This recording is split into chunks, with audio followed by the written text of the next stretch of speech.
As I expressed before, the robot system is actually in 3 components, and earlier we filmed those 3 components in the operating room suite, and I'd like to show you that now. It is not in any way with a patient. We weren't sterile or using any of our proper techniques, but it really, I wanted to let you know how the components work together. So if you use your imagination in this scenario, the patient's asleep, and we are now deploying the robot so we can drive the patient cart portion to the bedside. We have already placed the cannulas, and these are the instruments. And then we're set to work. So from here, I would break out of my scrubs and go over here to the surgeon's console, which this is one of the key features for minimally invasive. This could actually be, in theory, out of the room, and we could keep the patient in a very sterile room and have decreased infection risk.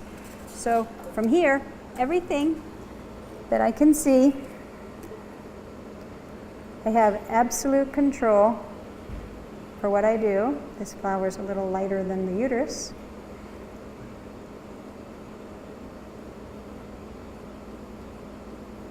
This is a grape, a little bit smaller than an ovary, but not by much. And I would actually have this hooked up to a heat cautery and start a little incision. If I were doing an ovarian cystectomy, I would just open this ovarian capsule, and I would have my assistant switch out instruments so I could peel this away.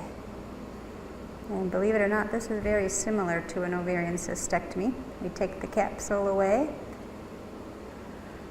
and then leave the rest of the ovary. And this would be my specimen. Little ovarian wedge resection.